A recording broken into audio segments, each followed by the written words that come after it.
Okay, so to summarize, what I'm attempting to do is to convert the Mark I washer-only assembly, which has a push button like this on this stem.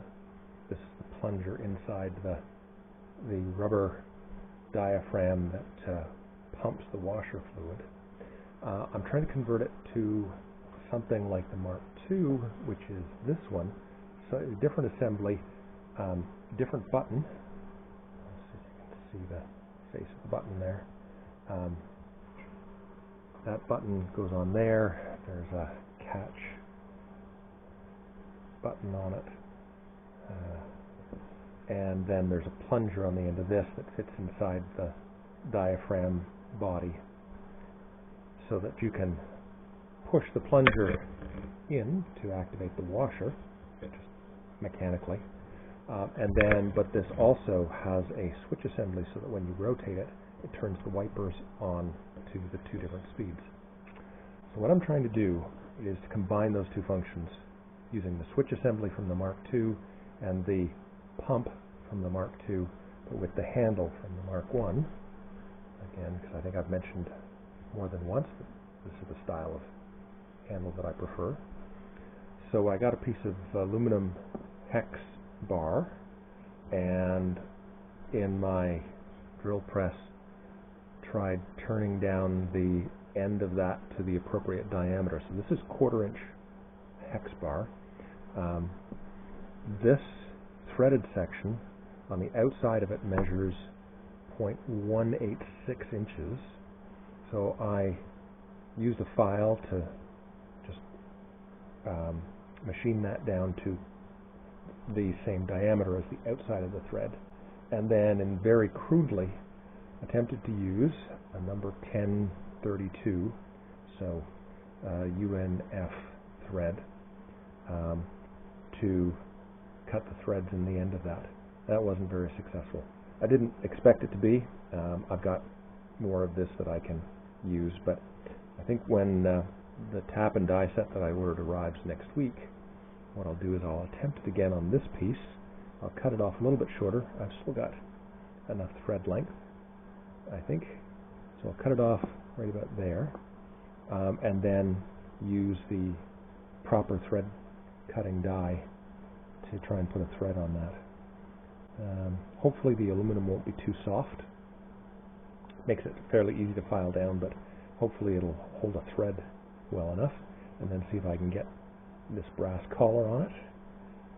I have tested it, by the way. It is a 1032 thread. So if I can get that brass collar on, then there's a threaded insert in the center of this. I can't really see it, but it is threaded. And then if that's successful, then I can try machining out this end to match. And this is the end that the small plastic plunger fits on inside the diaphragm piece. So, yeah, don't know how successful this is going to be, but something to keep me busy. Hi there, it's David. I'm just going to run over this particular little mini project, and the only reason I'm actually talking about it is because I think it's going to be successful. Otherwise, it would never have seen the light of day. In my kind of obsessive way, I believe I've mentioned before that I much prefer the styling of the switches of the Mark I GT6s. I just think they look a little bit more vintage, a little more retro, whatever you want to call it. And here, for example, this is the wiper, the washer switch from the GT6. Here, for example, is one of the switches from the GT6 dash. This is the headlamp switch. Let's see if we can get enough, a little bit of light on that so you can see it. Anyway, it's got a nice profile. I just think it looks, much more appealing to me, at least. So anyway, as I was taking the dash apart, I mentioned two different dashes to work with. I had the Mark I and the Mark II, and I noticed that as I was taking it apart, the Mark I is just a washer. So this washer has, this plunger fits actually inside here. I've taken it apart at the moment, pried open carefully the soft aluminum lip around here, pulled this whole thing apart. That plunger sat inside there, inside that channel, came through the top there, went through this post, through here. Oh, no, not quite like that. This went up through here, this went down through there. That all screwed together into that. This cap went on here, and finally, here was the push button. And the push button was just used for the washer fluid. So the wipers were actually a totally separate switch to turn them on and off.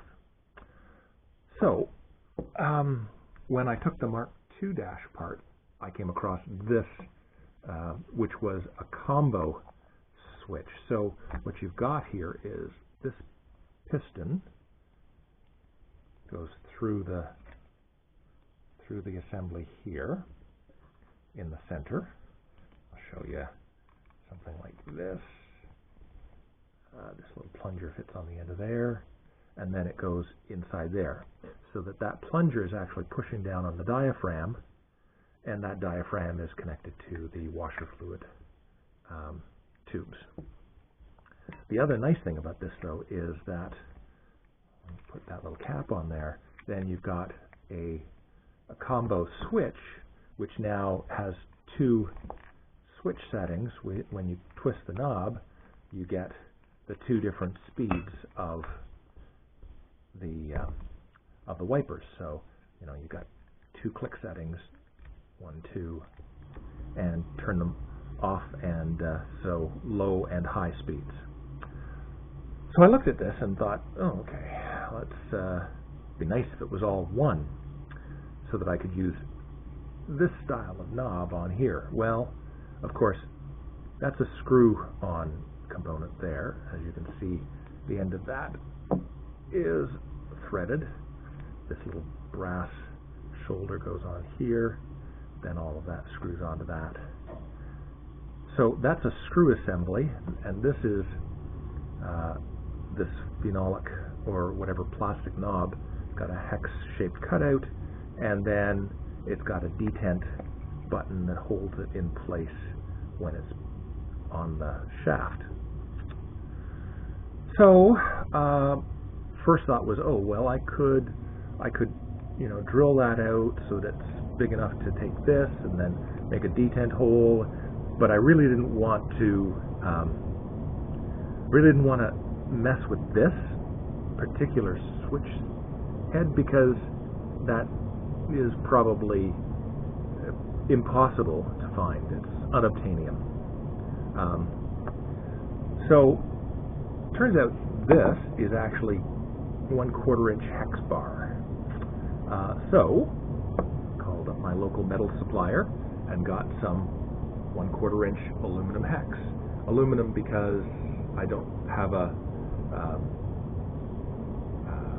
metal lathe, so I really can't do any fancy machining.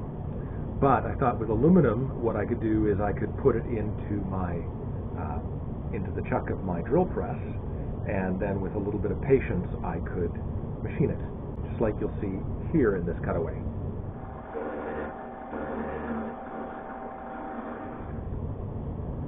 So I did that. I cut a piece off about the same length as this, and hey presto, what I end up with is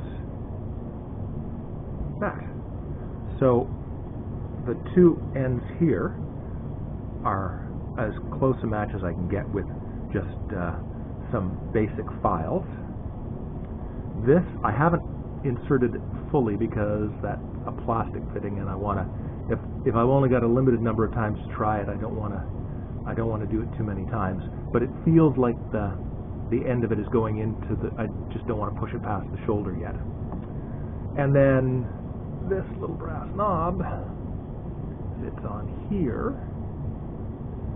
So maybe what I'll do is I'll do the basic assembly right now. So let's take this, put that aside. Here's this shaft. This is going to go through here like this. Snug fit in there. I might have to sand or file that down. It feels like it's just like a couple of thou too thick, and I don't want to run the risk of breaking it. Okay, I think I'm going to pause and come back in a moment. Okay, so first trial fit was pretty good, but there was something that I noticed as I was putting this new manufactured key shaft in here. There's two sections to this. This part at the back, let's call it, well, towards the front of the car. I don't know if you can see it in the camera there. There is actually a hex shape receiver for it to go into, and that is the part that when you turn the shaft is actually turning the switch contacts in here.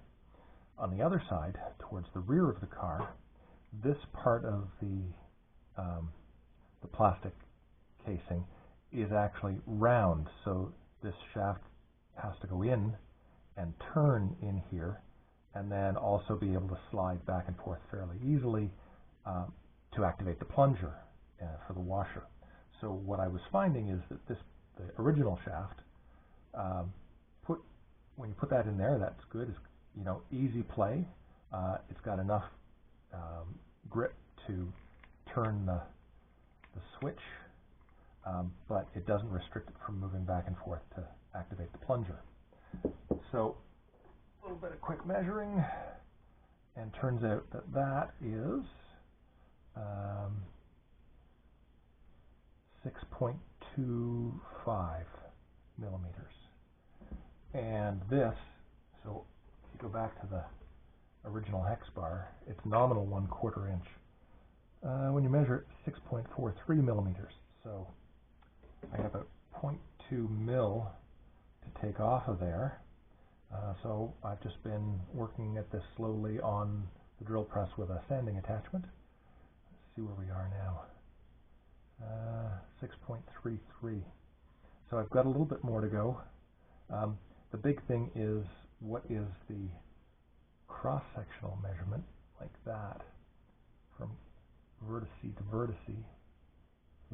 to vertex, and there you get about 701 or so, but right now I'm still getting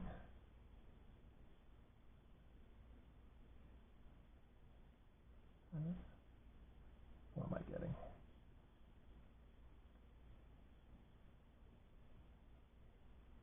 701, so that's not bad. I actually did knock off the edges a little bit on the sander, because when you take a look at this original piece, the edges are not sharp, whereas they were on this piece that I was milling.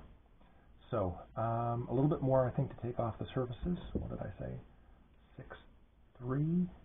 Yeah, 6.3. So I've got to take about another 0.05 mil off of there. So a couple more passes on the sanding, and I'll be back.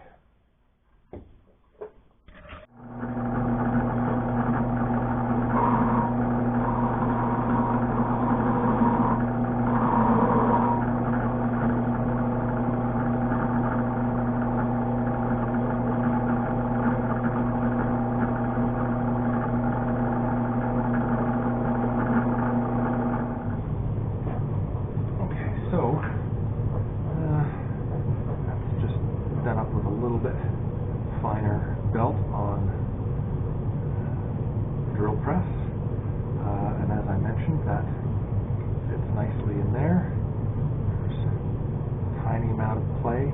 I did actually take about 0.01 millimeters too much. 0.01? Yeah, about, well, maybe 0.05.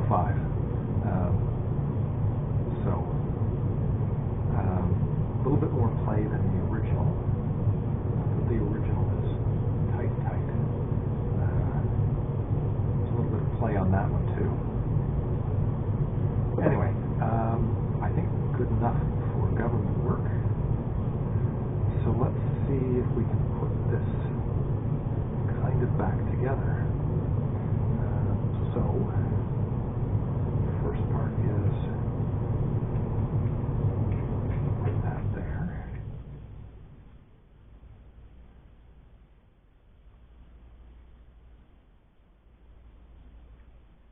And we'll put a little brass shoulder on there. And we screw this on.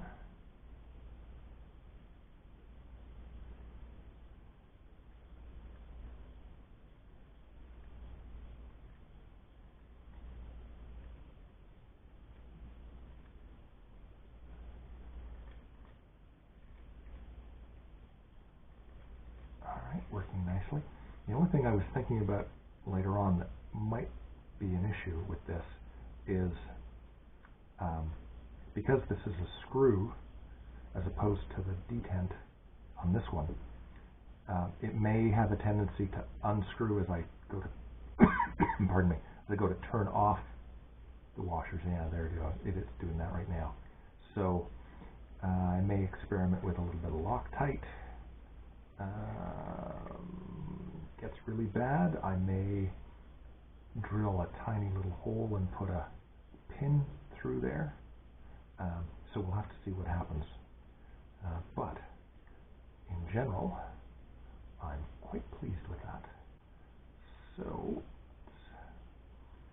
that'll sit in the dash,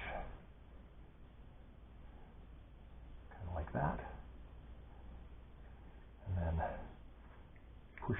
push to do the wipers, to do the washer rather, and then on and off. Okay, now let's make sure I get this lined up properly. So that's the off position. So if I put it in the dash that way, I'm going to want this to go in here, like this. So 1, 2 on, 1, 2 off. Lovely. So now this, I think this is the kind of moment of truth thing here. And yes, I checked that's the direction that goes. It's two-sided. So push this on here. Pop. Just like that. Lovely. This is 1, 2. That goes on there like that. And